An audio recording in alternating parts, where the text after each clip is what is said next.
What's up, everybody? Ron Placone here. Screenings for my film are happening. My movie Left at Wall is finished, and it's coming out this year. We're getting it out there. February 22nd, you can see it in Tucson, Arizona, having a screening in Tucson. February 29th, Omaha, Nebraska. March 20th, Washington, D.C., and that's a free screening, by the way.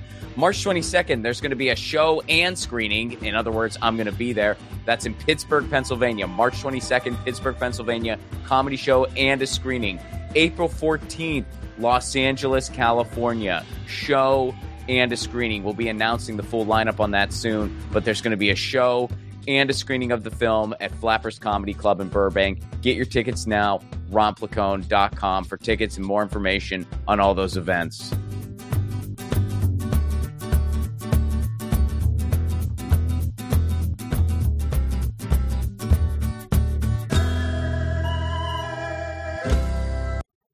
Episode 16, Charlie Wiener.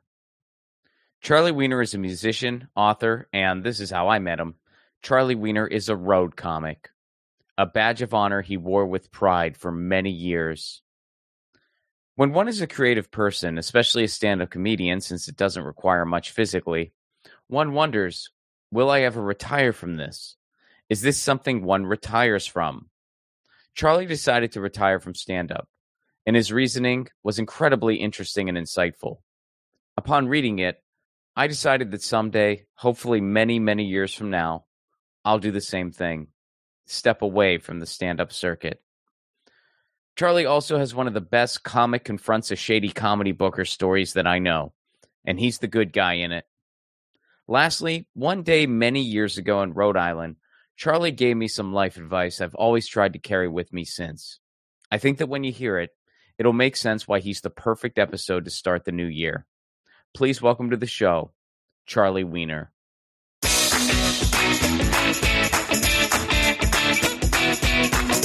So, Charlie Wiener, first question, what came first for you, comedy or music? Like, what did you start doing first? I started playing music in 1966. And played music, really, I've played music my whole career on and off, and then I started, the first time I ever did comedy was like 1972, 73.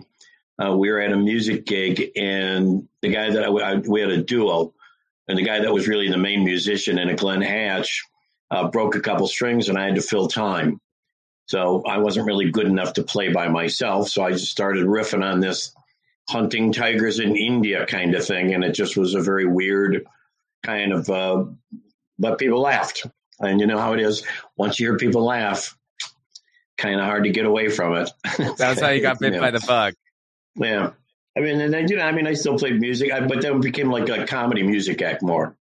So that was, so through the 70s, there weren't really clubs to work. So it was kind of a thing of just doing 4 hours a night of comedy and music.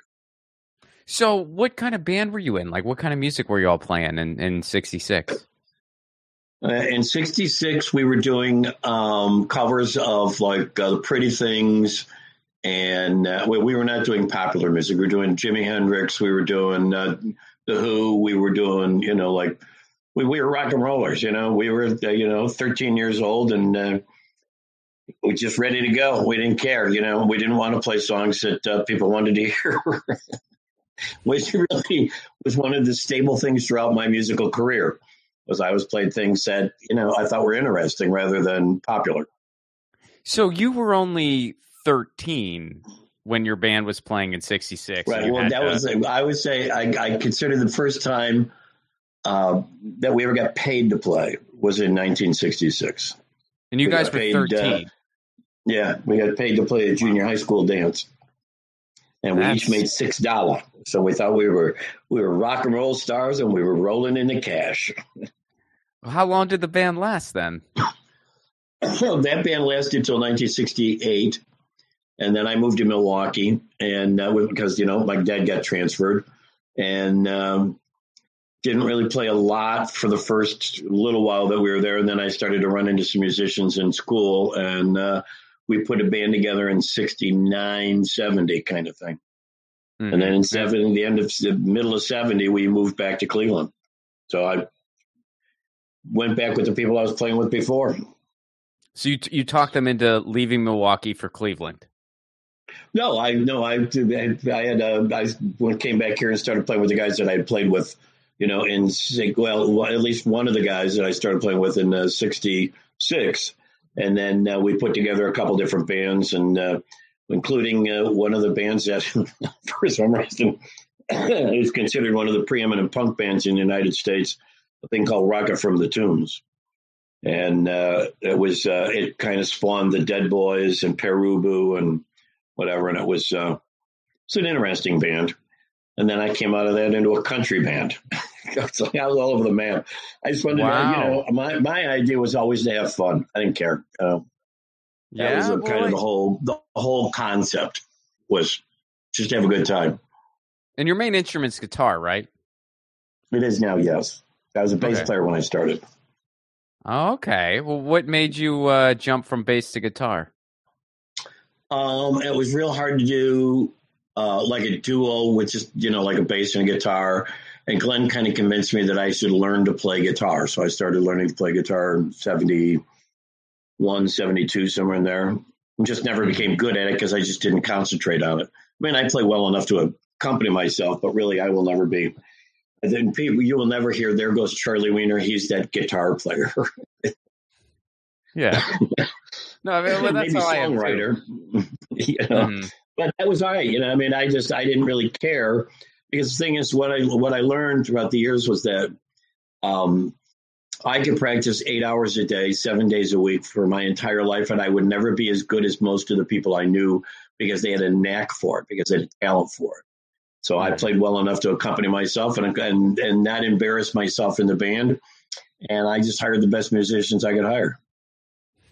There you go. And I wanted musicians, and I did something that nobody else was doing, which was we had a lot of fun. We were all over the map, and to the point where musicians would join the band just because they were like, well, this is the most different thing that anybody's doing, and it was fun.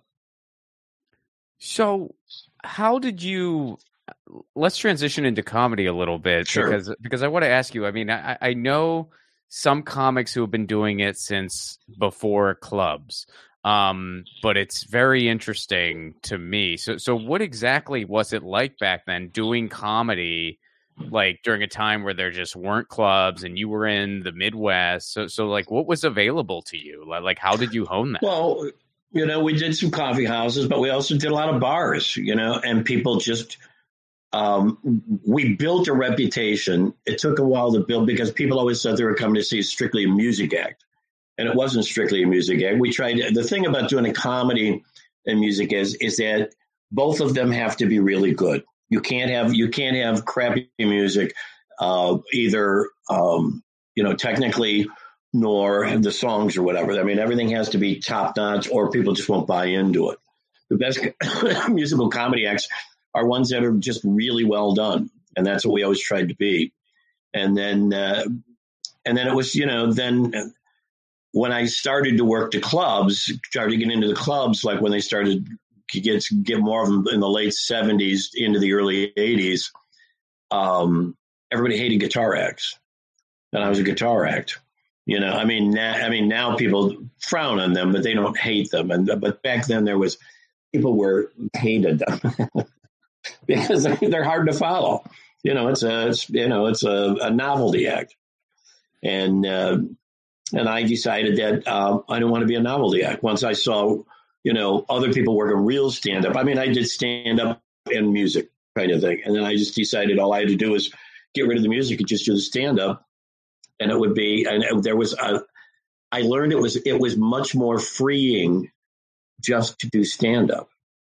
I mean, when you walk on a stage with a guitar, people sit there and wait for the guitar part of the show. Where if you do stand up, you can do whatever you want. You can be in the middle of a bit. If it's not working, man, you can switch to the next thing. It doesn't make any difference. Mm-hmm. People don't know. I love the freedom of stand up. It's just wonderful. I mean, I love music. I love writing music. I love writing songs. But I also love, the freedom of stand-up is just fantastic. So as things progress for you, like, did you find it was pretty much mainly stand-up and then you would book music around it, or what? I mean, I knew you from the road comedy world, but I know you still did music during that time. Like you would do a residency at unpack that a little bit for me. Like what was a typical year I mean, like for the most part, like from Labor Day to Memorial Day was comedy. And from Memorial Day to Labor Day mostly was music. I mean, there were a couple music things in between, but comedy at that point was just slamming. I mean, from the late 70s to, I mean, for 20 years, we were working, 5, 6, 7 nights a week, 52 weeks a year. I mean, you could work constantly and work, and it was good work. I mean, we were making money. So it was kind of hard. It was kind of hard to do the music because music didn't pay as well, much as I liked playing it. And, comedy, got to set up. You don't have to tear down. You're not hauling equipment all over the place. You're not, you're not busting ass, and you're not playing 4 hours a night. You're not getting home at 5 o'clock in the morning. So, there's a lot to be said for being done. Oh, it's at 10 o'clock. Well, we can still go have a beer somewhere. Yeah. So it's absolutely. great. No, sometimes I joke with my musician friends about that kind of stuff. Like they'll be talking about Loaded, and I'll be like, "Oh yeah, guys, Right. I played Columbus last night, and man, Loaded was rough. I mean, I had to walk up a flight of stairs." Right. Pick up that and then stand there and talk, and then when I was done, I left. Well, the funny there's thing a lot to be said for that. There's a oh, totally, man. Well, I would just always get a kick out of it where like sometimes I play, well, especially these days, because I kind of just tour on my own now. So I do perform at a lot of rock clubs, and I love it. Like I just love what it allows me to do logistically and whatnot. But it is kind of funny where it's like they're so used to having bands that they'll be like, okay, so we need you for this sound check at 5 p.m. And I'm like, do you really though? Like, no, it's like, just turn the mic on. I'll be there. Turn the mic on. I try not to be difficult, but usually I'm just like, look, at like 7, if doors are 7:30, I'll pop up. We'll just make sure the levels are good, and then that's it, bro. It'll take like 2 minutes, right? And then usually you just see the sound guy breathing a sigh of relief, like, oh yeah, it's a comedy night. So right. Right. All I need them to see me and to hear me so they can understand me. That's all I need. And a stool so I don't have to bend down to pick up my drink. Yep. So you've always kind of been pretty Cleveland centric your entire career, if I'm not mistaken. What made you decide to kind of stick around Cleveland? Well, I mean, I'd been to L.A. and I'd been to New York, and neither one of them fit me. I think L.A. and New York are where you go when you really want to break into the biz. And I had no desire to break into the biz. I mean, when I was growing up back in the 60s, my parents had listened to these comedy albums. And they were all, like Bob Newhart and Shelley Berman and all these guys. And they're working, basement rooms somewhere, like you get 200 people in the basement of someplace, people are smoking and drinking, and it was the coolest thing in the world. They were nightclub comics. And I said, that's what I want to be. I want to be a nightclub comic. I don't care about doing TV or doing specials or concerts. I've done concerts. I've walked on the stage in front of 20,000 and 40,000 and 50,000 people. As I say in my promo, I've worked with as many as 50,000 people and as few as one. So, it's a pretty wide range. But I mean, the thing is, it's like, I got to be, because of some songs that I put out in the late 70s, I got to be kind of well known, a little bit famous in a region. And what I discovered by getting that is that doesn't fit me. That's not who I am. And it was very uncomfortable. And I said that I really didn't want that. I know we're supposed to want to be famous and be, wealthy and all the rest of it, but I just wanted to work. I just wanted to be out there. I love to travel. And that's what I wanted to do. So I said, everybody can keep New York and LA, and I'll take the rest of the country. And that's what I've done. I mean, I literally have traveled all over the country for 45 years almost. What made you uncomfortable?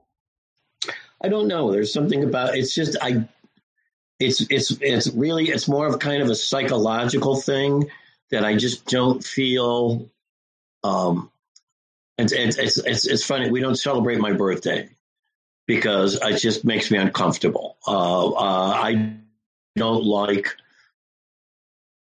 I don't like. The weird thing is, I don't like being the center of attention, except when I'm on the stage, because when you're on the stage, that's your job, and to be the center of attention when you're walking down the street or you're sitting in someplace eating or whatever, it's just really uncomfortable. You have this group of people who know who you are because you're famous, and then you have the rest of these people who are like, who the hell is that guy?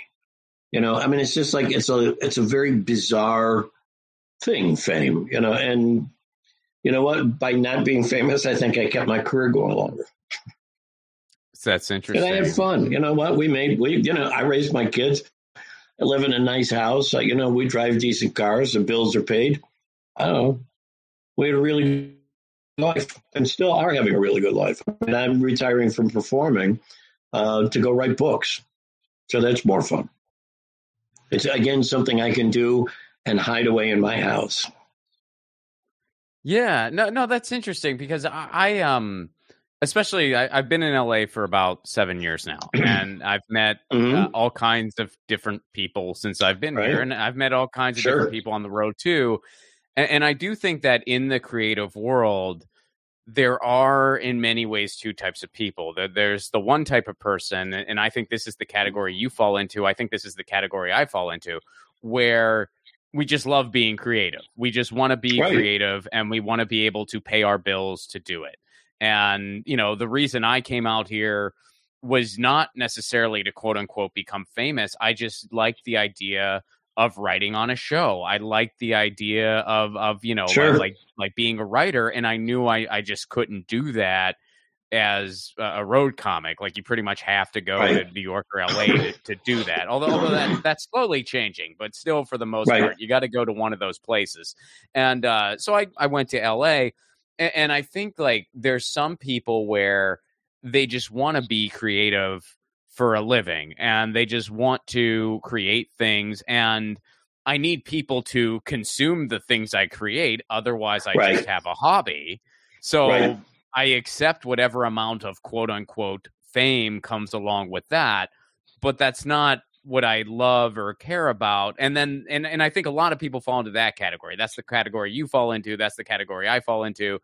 But then I think there are some people, well, I know there are some people where it's like they're addicted to the famous part. Right.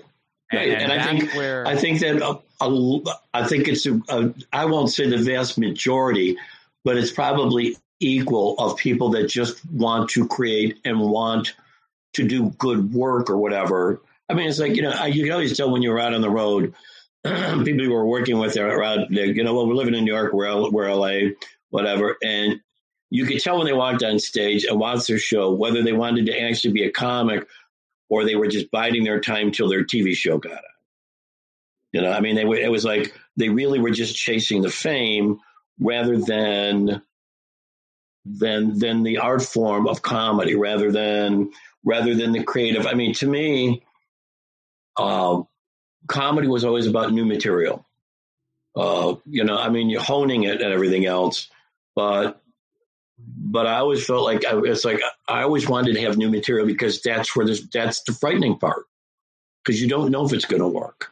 You have no idea when you walk on stage with new bits whether they're going to work or not. Obviously, you think they will, but I've seen them fall flat on their face. And you know what? I think that's the exciting part of it. If you know it's always going to work. If you have this something that, whatever 45 minutes that's been written for you by professional writers, and you feel pretty confident that 99% of the time you're going to get your laughs, where's the thrill? Yeah. I mean, the thrill is dead silence and having to climb out of that on your own. That's the thrill. So this is something you said to me. And first of all, we're gonna talk about, do you remember this? Do you remember saying this to me? But it really stuck with me a lot. So we were driving in Rhode Island, going to get lunch. Mm-hmm. We were, I was your feature act at the Comedy Zone that they had in Rhode Island. I don't think it's there anymore. But in Warwick, wasn't it? It was a movie theater. Yeah. Yeah. Which, by the way, I actually thought was the coolest idea, and I wondered why there wasn't more of that. So like for people who don't know, like there was one of the, there's like those movie theaters where there's a bunch of different screening rooms. One of the screening rooms, they made a comedy club, and the rest was just a regular movie theater. And as a comic, when you got to perform there, it was really neat because one of the perks you got was you could go see movies as much as you wanted the entire weekend. I just thought it was such a smart idea. What more do you want? Come on. Right. Yeah. I mean, I just thought it was such a cool idea, and I'm surprised there wasn't more of that.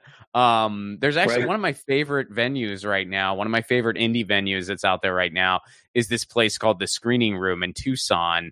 And it's like they do a lot of comedy, and it's also an independent movie theater. So last time I played there, it was great because last time I played there, I screened my pilot. Like my pilot, I didn't know what I was going to do with it. I reached out to a couple buyers, but I just did 45 minutes of stand up, and then I played my 12-minute pilot. And then I decided, okay, I got to figure out what to do with this thing. If no one's going to buy it, I just got to put it out online and see if someone buys it after that, whatever. And then I ended up dropping it, just releasing it online like a month or so later. Right. But so anyway, what you said to me, you said we were just talking about traveling and talking about life, and we were like going to find a place to eat.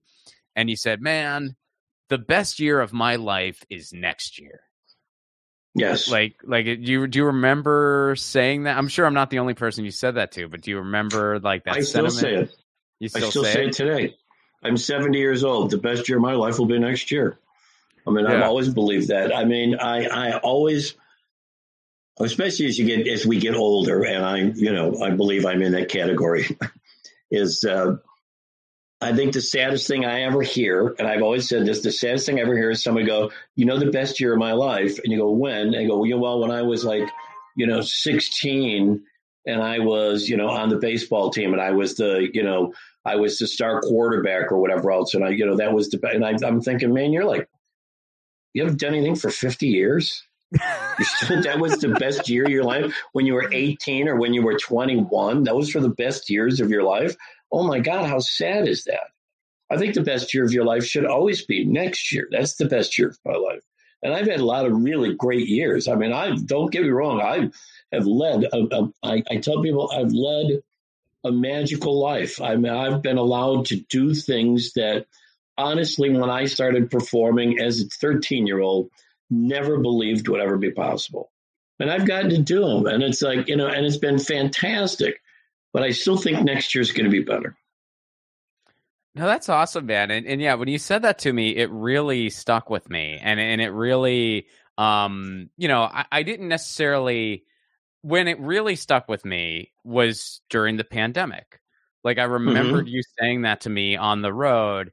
And, I didn't necessarily, that message wasn't so important to me in the literal sense during that moment. Like I doubt, like if someone asked me, oh, what was the best year of your life? I doubt I'm going to pick 2020 or 2021. In fact, I can promise you I wouldn't. I don't think many people would.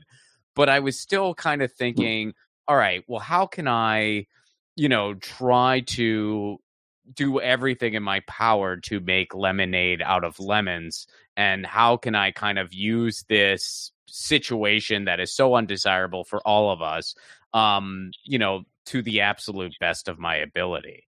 And, I kind of heard you in my head saying that, like the best year of my life is next year. So, it kind of helped me get through the pandemic in a lot of ways. Well, I think the pandemic helped a lot of us. I believe if you took the time, the pandemic was actually a very positive thing for what it gave us. For what it gave me was basically a year and a half to consider my life and what I wanted to do next. And I knew that I was getting close to retirement because I think, I could continue to do this probably as long as I want. The question is whether I want to, and why do I want to? I mean, if I'm just doing this because it's what I've always done, then it's time to stop. If I'm only doing this because I'm addicted to the laughter or whatever, then it's time to stop. And I want to quit. I always said, I want to stop this while I still love it. I never wanted to be that bitter guy like I should have had whatever. Because I had everything I could have ever asked for and more, so I wanted to quit or to retire when I still loved it and when I felt like I was doing the best shows of my life, which I feel I am now. And when I was a young man, Jim Brown was one of my heroes, and I always thought it was great that Jim Brown quit at the top of his career and went off and did something else. So I'm quitting at what I think is the top of my career, and I'm going to go off and do something else. It's time for a change. Life is about change. It's about that, I just can't imagine. I've done this a really long time. It's time for something new. Mm-hmm. I wanted to ask you that because I read your post. You made a post on, I believe it was just on your Facebook, about your decision to retire. Mm-hmm. And I think that's something everybody in our business kind of thinks about, because it's like, well, gee, like you said, like you could keep doing this, until you literally can't walk on a stage anymore. Do you want to go out that way, or do you want to just say, hey, it's time for me, like I'm done? You pretty much answered it already, but like, if you want to like dive a little deeper, like what all went into that decision that you made to decide, okay, this is it, this is my farewell, and I'm doing something else? You know why? Because I've watched people that I felt stayed too long. And I said I never wanted to walk on a stage and have people watch my show, whether it was music or comedy or whatever, and go, I remember when he was good. And that's why I feel like, and the other thing is that, realistically, I've had my time, which is another thing. I've had my time, and I have had a great time. I keep saying this over and over again because I feel very lucky that I've been able to do the things I've done. But as long as every gig that I take at this point, and I'm now, if I were to stay in, I got 3 more gigs to go, and then I'm done with comedy.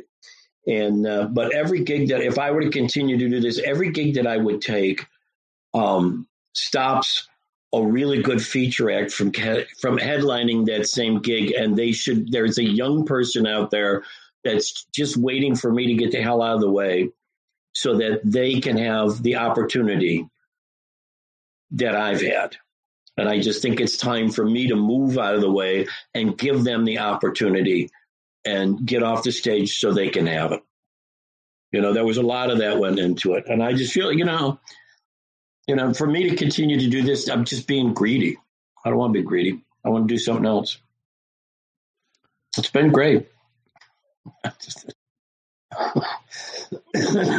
Do you still get excited when you see young up and coming comics? Oh my God, there's nothing. Somebody said to me, they posted the nicest thing about it. They said, you saw me the first time I ever walked on a stage, and then you've seen me throughout my career. And I thought, that is one of the greatest benefits that I've had by having this long of a career, is to watch not just exciting young comics, but to watch them develop, to watch the growth, to watch how they've, just flowered, just grown into their own. And really, I think it's, I don't know if it's a point of pride, but, it's like looking at somebody and go, I told you this guy'd be really good, or this girl would be really good, or whoever it was. And watching them become who I thought they could be. I mean, that's so much fun to watch people grow. So, while we're in like kind of a nice sentimental area, I want to shift a little bit because, sure. The road comedy world, it certainly has its share of bad actors. And one of my,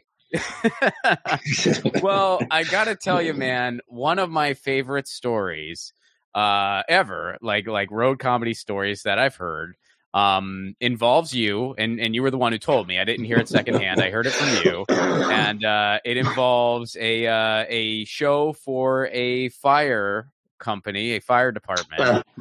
And yes. You don't need to get into specifics or name names, but I was wondering if you would do me the honor of sharing that story for this show. Sure. We went in. The idea was that we were there were going to be 4 headliners, and everybody's going to get paid $175. Which was just so people know, that's not like that's low balling, right? Yeah, that's but the idea was that we went in there to raise money for this volunteer fire company. The idea is that they make the money. We don't make the money; they make the money, and basically the $175 covers your expenses. And to the point where the guy said, and it was only a couple hours away. It was outside of Pittsburgh, and the guys, they said, "Do you need a room?" And I said, "No." I said, "Don't spend money on a room. You're supposed to be raising money. I don't need any of that stuff. Just, I'll come in, I'll do the show, and then I'll go home, and I won't bother anybody." So it was all set up that the 4 of us would come in and do the show. I was supposed to go on last, whatever. And so when I go into it, I got there early, and I met the chief, the fire chief, and the people that were, from the fire company. They were all excited that we're doing this show, and it's just the place is packed. I mean, like everybody in the town showed up, and it's just fantastic, and they're so happy. And the guy, one guy said to me, he goes, "Are you any good?" I go, "Well, I do all right." And the one guy and the fire chief looks at me and goes, "Well, you better be good for what we're paying you." And I said, "For what you're paying me?" I said, "You're paying me same you're paying anybody." He goes, "Oh, no, we're paying you a lot more." I go, "No, you're paying me $175, just like the other 3 guys." And he goes, "No, we're paying you like $1,300. I go, "Well, you might be paying somebody $1,300, but it isn't me." I said, "If you remember, I told you I didn't even want a room because you're supposed to be making money off of this." But now the other 3 guys have shown up at this point. I said to him, I look at him, I go, "Okay, here's the other 3 guys. They all know me." I asked the one guy, I go, "How much you getting paid?" $175. "How much you get paid?" $175. How much? I said, "I'm getting paid the same thing." I said, "If somebody told you anything, that they lied to you and they're taking your money." Well, sure enough, the guy that booked the show showed up. And I looked at him and I said, "You tell them what I'm getting paid." He goes, "Well, it's none of their business." I go, "No, it is their business. They're the ones that are paying it." I said, "You tell them what I'm getting paid. You told them I was getting paid $1,300. I said, "If I am, give me the $1,300 because I'm going to give it back to them right now. So give me the money."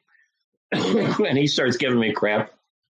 Now I am standing in a room of about 400 people.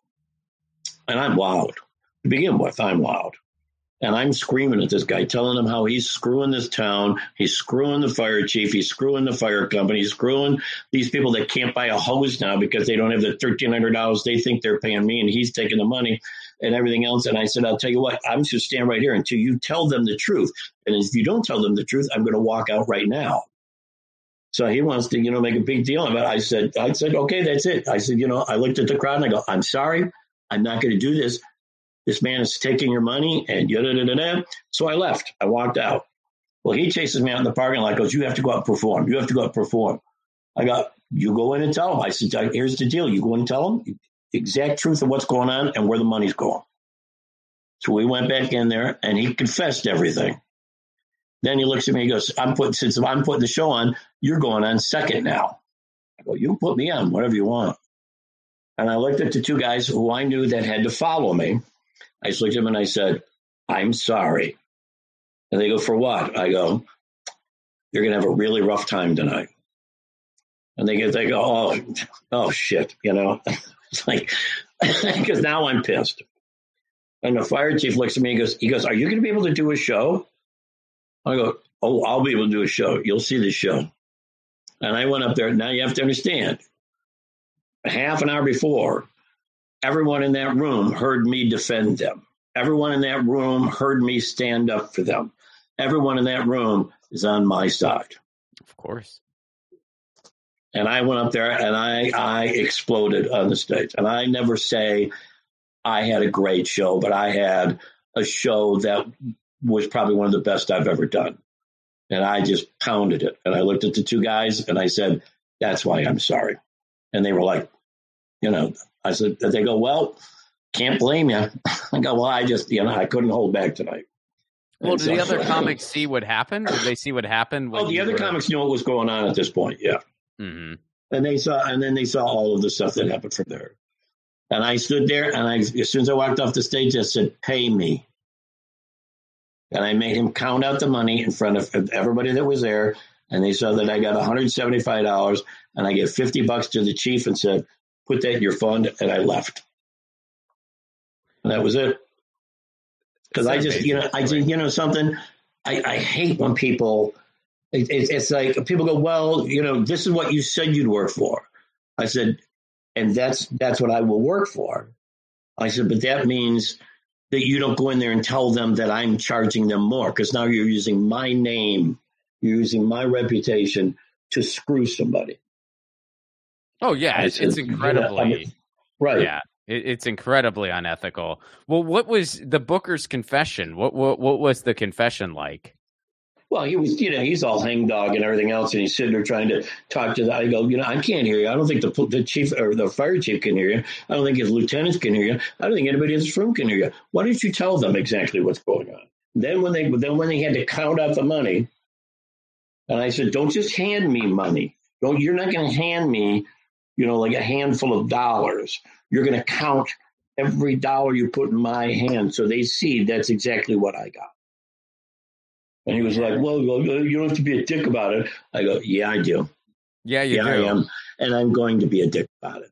He goes, you'll never work for me again. Oh, that was decided hours ago that I would never work for you again. That's not even a question at this point. But that was, so that was I just have a thing. Everyone can make a decent dollar, and nobody has to screw anybody else, especially now when you're doing something like, we do a lot of stuff in show business, whether it's music or comedy, where we raise money for people, or these people that are in need, or towns, or the fire department, or the police department, or whoever, and I mean, because I think it's our responsibility that we've been allowed this life to give back. We're always supposed to give back. At least a certain percentage of our shows should go towards, helping other people. And to screw somebody on a thing like that is just so. I mean, I've put on shows where I thought I was going to make money, and I didn't, and I had to pull money out of my pocket to give to the people I said I was going to give money to. If that's what it is, that's what it is.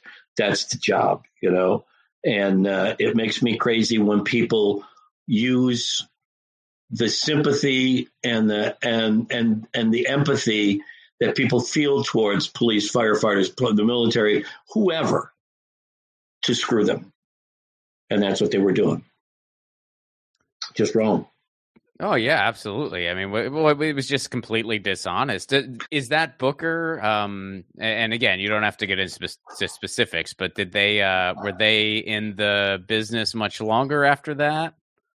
I don't know if he was or not. I never had any other dealings with him, and I never heard anything. Believe it or not, he never called me again.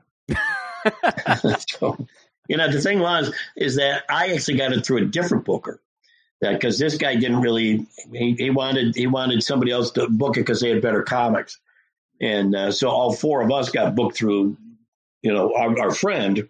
And when this went down, then I got a phone call the next day. And they were like, I want to know exactly what happened, though I think I know. I said, well, probably what you heard is correct. So that's an amazing story. They're like, well, you don't put up with a lot of it. I go, you know what? No, number one, been doing this too long, and I guard my reputation. I guard who I am more than I'd rather be chased out of business for being honest than for being somebody that screws other people. So, yeah, that's one of my favorite stories, man. That's one of my favorite road stories that I've ever heard. It's up there. Well, you get to do the comeuppance thing. That's the best part. Yeah. So when I first met you, and you were headlining, I was featuring, and we were on a run together in the Northern Plains, and I think our last show, it was like Saturday night. It wasn't in Minneapolis, but it was like kind of near Minneapolis, and like one of those towns near Minneapolis. Super fun. I mean, I don't know about you, that's one of my favorite regions in the country to play. I love it. I love it up there. It's so much freaking fun. And we had a fun show, great show.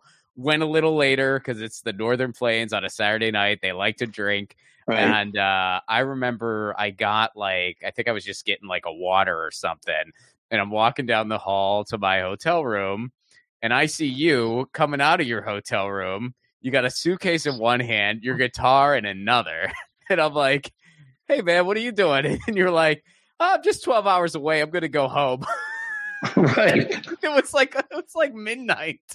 And I'm like, this dude is intense, man. I was like, I was, and we had the same trip pretty much because at the time I was out of Pittsburgh, you were out of Cleveland. Right. And I'm like, I wasn't thinking about doing that. And I was in my 20s at the time. And here you were, not in your 20s. And you're just like, yeah, I'm just gonna go 12 hours. And I was like, this dude's intense.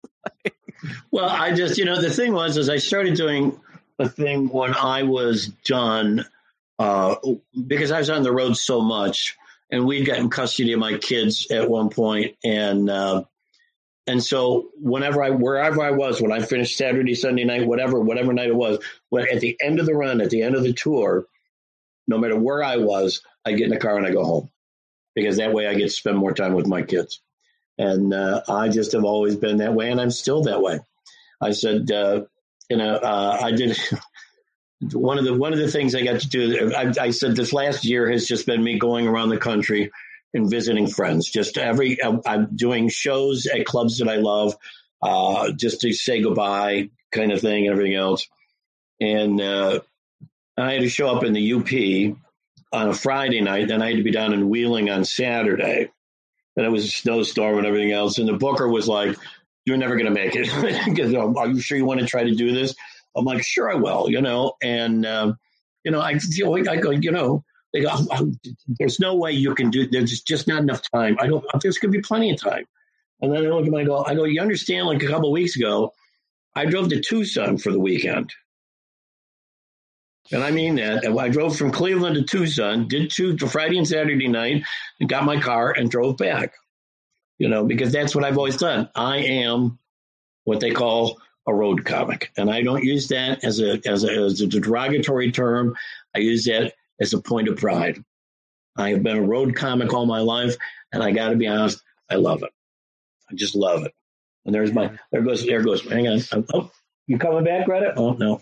My wife let the dog in the room for us. Aw, hey, doggy. That's little Greta. Man, that's just one of those things like you put, because my standard rule of thumb, and this has kind of always been my rule of thumb, is if it's like 3.5 to 4 hours or less, I will usually just drive home at the end of the run because I just want to be home. If it's more than 4, I'm gonna leave the next morning. And I think that's pretty. Like, I'm like, that's pretty good. You're that's just good. Like, 12. Right. Well, 12. I hate to say it, but I would finish up tours on the West Coast and get my car and drive home. How do you? And I didn't stop. The last one I did was 37.5 hours because I came from this far, far point up in Northwest Washington to home. When I'm coming home, I'm coming home. That's just kind of the way. When I want to get home, I want to get home. It's real simple. Just from a pragmatic standpoint, like give me some tricks here. How do you stay awake? Like how do you do it? Well, all right. Here's one of the things that I would say. My wife always goes, I said, my wife, who we've been married almost 40 years, it was one night, she's a bartender at a nice restaurant. And she said, when she realized that she was not just a comic's wife, but my wife, was when some people came in one night and they said, so where's Charlie? She says, well, he's on his way to Rapid City, South Dakota. He's got some shows there, and then he's going out wherever. And they go, so when did he leave? Like a couple days ago? She goes, no, it's only like 19 hours. She goes, and as soon as I said it, I was like, what did I just say? But that's just the thing. I tell people, it's like, it basically is like being a marathoner. You don't start off running 26 miles. You start off running around the block. And then you run around 2 blocks, and then you run a mile, then you run 2 miles, and you run 5 miles. And then the next thing you know, you run 26 miles. Well, I've been doing this been on the road pretty constantly for 45 years. So when I started, I was like, if it's a few hours away, I'm just going to sleep and then I'll get up and come home. And then I was like, well, let's see how far I can go. And then I'll see if I can go a little farther. Let's see if I can go a little farther. And so to me, although it's a little harder now just because I haven't been doing it, so much since the COVID and stuff. But, it's just the way I've always lived. And so it's paying attention to your body. It's paying attention to yourself and knowing yourself. I drink a lot of ice water. That's the big thing. When I stop for gas, I stop and do exercises. I stop and do stuff like that. And if I need to, I pull. I'm not Superman. If I need to pull into the rest stop and close my eyes for half an hour, I close my eyes for half an hour, and then I get back on the road. I'm refreshed. You big coffee Depends guy? on what I need. Huh? Coffee? You know what? I drink coffee because I like it, but it doesn't help me stay awake. Interesting. Ice waters is what I use to stay awake. I found out one of the things that makes you very tired when you're driving long distances is the fact that you get dehydrated, and so it's harder to, if you keep hydrated, especially with ice water. It really helps keep you awake. That's amazing. Yeah, you were one of those people. I've always wondered. I'm like, what is his trick? And that ice water. All right. Yeah. Interesting. Really, that was. I got to be honest. That's probably the biggest thing. And then I'm a sugar addict, so I just, I'm constantly eating candy bars and stuff. I don't know if that helps or not, but really, I think the biggest thing was the ice water. Of course, and I used to smoke too, so you're just puffing one after another. But I quit that a long time ago. So. You just, but it's just, it's a matter of building up your not resistance, building up your aptitude for it. That's all. Do you still keep a Constitution in your pocket? Yes. Well, I actually have a Constitution in my backpack, but I always have the Constitution with me. Yes. Mm-hmm. Yeah, that was something else I always noticed about you. It's funny how people always remember the fact that I would always have a Constitution in my pocket. Yes. Yeah. Because it was like reading, and then I used to carry around the Federalist and Anti-Federalist papers as well. Well, the reason it always stuck with me is because the only other person I know of who does that is Dennis Kucinich, and you guys are both Cleveland. You guys are both Cleveland people, so I was like, I guess that's a Cleveland thing. So. Well, we might have both got it from the same guy who was, I'm going to Lincoln, and Peter, he was the ABC News anchor for years. What the hell was his name? He died of cancer. But he was Canadian.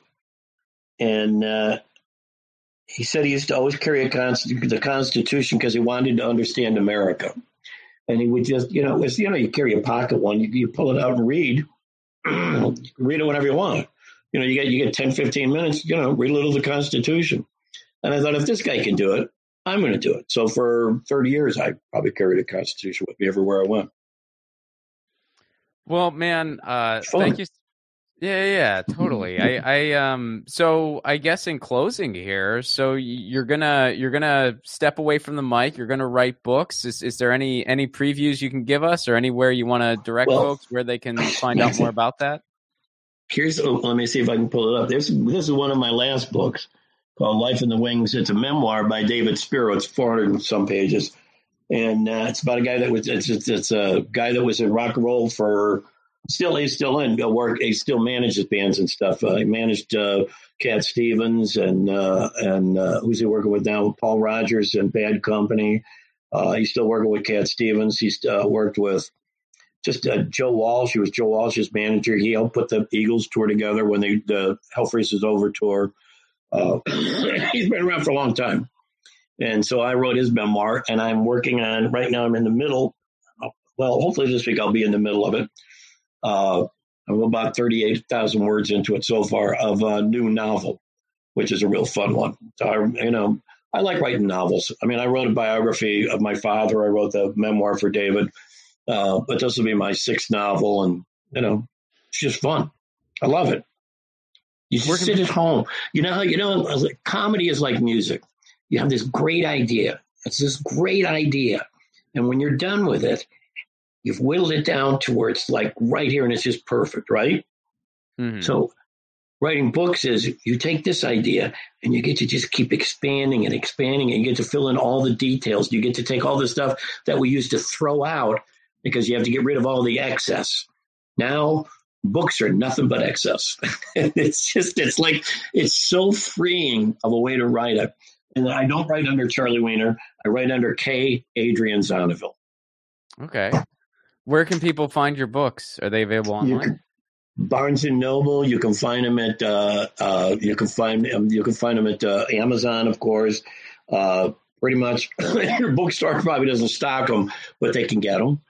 And you can go online. Hang on, since I'm on my computer, and it's under. If you want to, you can go under kadrianzonneville.square.site. All right, and awesome. That will have everything you need on there. Yeah, we'll include links in the show notes and whatnot. Sure. Well, awesome, man. And yeah, I mean, I guess I got to say congratulations on everything. And I'll tell you, man, Thank you. Absolutely. And I got to say, man, like, when I started off on the road as a feature, I, again, met a lot of different headliners, and sometimes you would meet headliners and you would look at them and you would think, I hope I don't turn into that. Yeah, absolutely. We've all worked with them. Sure. But then you would meet others and you would be like, man, they got a really cool thing going. And I hope that I can have a career as fulfilling as theirs. And you were definitely one of the people in the latter category. Well, thank you. Yeah, absolutely. You always have been. If someone had like, oh, give me a list of some of the people where it's like you'd like to end up there. Like, you're one of the people I would name for all the reasons you gave. Like you're a creative and you love it, and you're passionate, and you also maintain a great life. You're happily married. You have a wonderful family, and yeah, that's something that I hope to. I hope to continue along that path myself. So thank you for being a good example to me, whether you're trying to or not. There's a horrible, horrible movie out with starring Robbie Benson and Jack Lemmon. And it's about the end of life for Jack Lemmon. And it's a terrible, terrible movie. But well, you know what I got out, because you can get out of something. I said, people say, why do you go to open mics when you're going to, like, I'll close the show? They go, you don't have to be here till it's over. I go, no, I want to watch it, And they go, why? I said, because you learn something from anything, from anybody. And I said, I'm watching this horrible movie. And one of the things was there's this pivotal scene where Jack Lemmon turns to Robbie Benson and he said, passion. If I give you nothing, if I bequeath you nothing, I bequeath you passion. Live life with passion. And I always thought that was the biggest, that was like one of the most important things I ever learned, is that without passion, where's life? I mean, it just, I think it's a marvelous way to live. You should grasp everything and love and hold it and be so thankful that you've been able to do the things you're doing. So there you go. That was Charlie Wiener. The best year of my life is next year. You get it. You see why it makes sense for him to be the first episode of the new year. Music for the 1000 Podcast is provided by Andrew Saxon. Be sure to check out his podcast, the Bay Watching Podcast, wherever you get your podcasts. I said podcast way too many times in that sentence. Leave us a 5-star review, would you?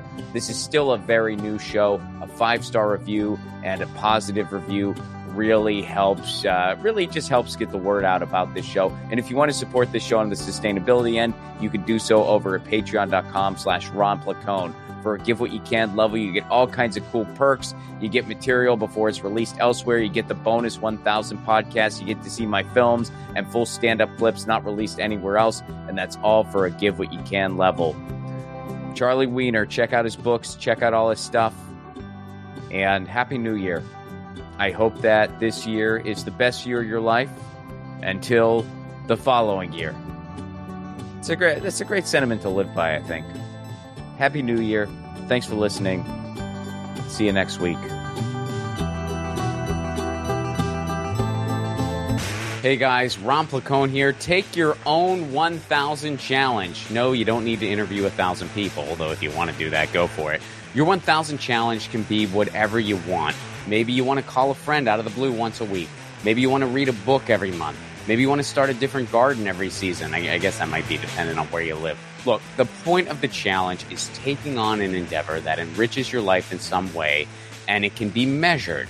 And then, of course, you do it regularly. That's what 1,000 is doing for me and hopefully for you too. The main reason for this podcast and every podcast I've ever done is to build community. So take your own challenge. Then join our Facebook group. It's called 1,000 What's Your Challenge? ? That's 1,000 What's Your Challenge ? And post about what your 1,000 challenge is and the progress you're making. All I ask is that people be encouraging of each other's challenges. This is personal and vulnerable, so be cool. There's enough negativity on social media. We don't need to add to it. For those of you who aren't on Facebook, hopefully in the future we'll be expanding to places like Discord, Reddit, but for now, we're starting on Facebook. And again, that Facebook group is called 1,000 What's Your Challenge? See you there.